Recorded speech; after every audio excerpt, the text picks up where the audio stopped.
Good morning, students. I hope you all are staying indoors and staying safe. Today, we are going to start with the methods of collecting data. In the methods of sampling, we use two methods, random sampling method and non-random sampling method. Random sampling is when each unit of the population gets a chance for selection as a sample. यानी अगर हमने एक बोरी चावल लिया है तो कोई सा भी चावल को हम एक मुट्ठी में उठा के देख सकते हैं इन ऑर्डर टू जज कि उस बोरी का चावल कैसा है. So every unit of the universe gets a fair chance of selection. Random मतलब बिना प्री प्लानिंग के. So these are two types of random sampling, unrestricted where no restrictions apply and restricted where certain restrictions are placed in obtaining sample from the universe. यानी यहाँ पर कुछ conditions apply होती हैं. It is not that random as in case of unrestricted samples. Non-random sampling का मतलब यहाँ पर definitely एक प्री प्लानिंग के साथ में सैम्पल को सेलेक्ट किया जाता है. Now about these unrestricted and restricted methods of random sampling we are going to study in detail. Now we come to the second type of random sampling, restricted random sampling.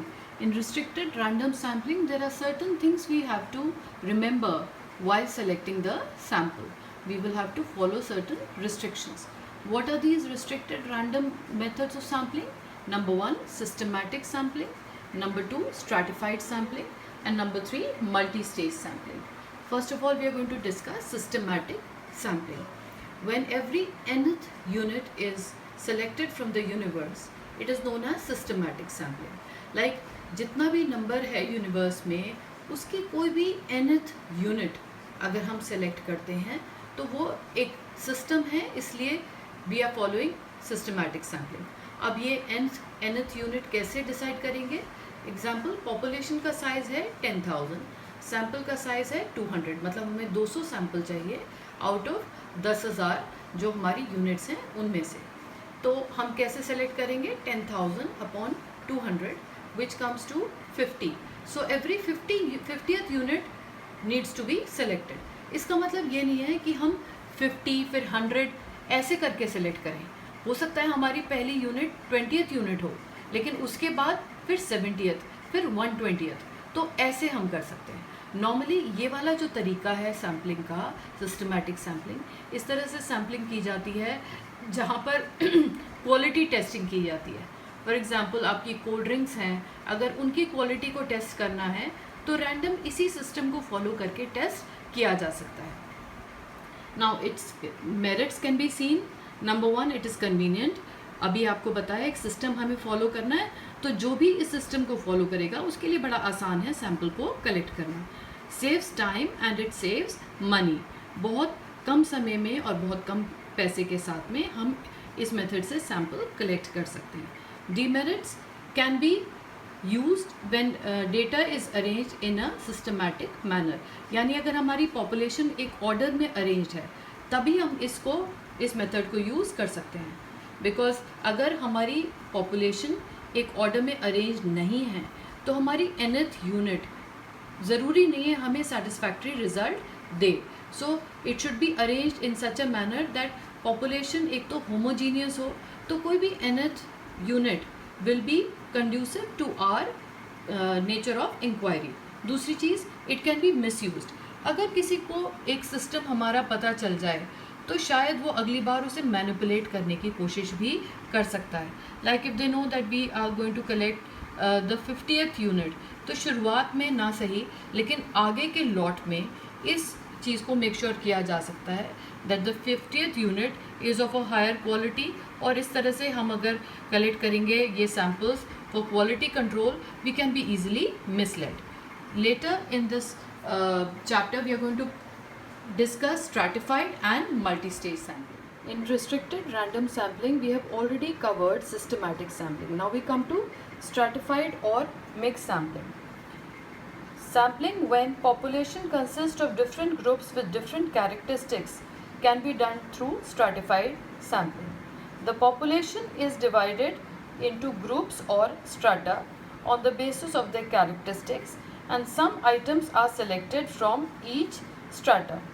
अगर हमारे पास एक heterogeneous group है, then from that group we will segregate stratas and make smaller groups जिनमें similar characteristics होंगी, और उस base पर जब सारे के सारे हमने स्ट्राटास या ग्रुप्स बना लिए, उनमें से फिर हम रैंडमली सेलेक्ट करेंगे अपने samples. It is a mixture of deliberate and random sampling.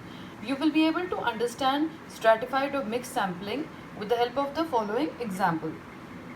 Dividing class 11 students into science, commerce and humanities and selecting 2 sample students from each group to represent the stream in a council body, in the student council body. अगर 2 student लिए जाएं each from science, commerce and humanities, तो सबसे पहले हमें पूरी class 11th को इन 3 streams में या 3 स्ट्राटाज में डिवाइड करना है. अब वो जो सिलेक्शन होगा वो बाद में रैंडम होगा. So it is part deliberate and part random. इसके मेरिट्स और डिमेरिट्स देख लेते हैं. सबसे पहले merits. This method is accurate, यानी इससे हमें जैसे हम चाहते हैं एक्यूरेट रिजल्ट्स मिल पाते हैं. Secondly, it is useful in heterogeneous population.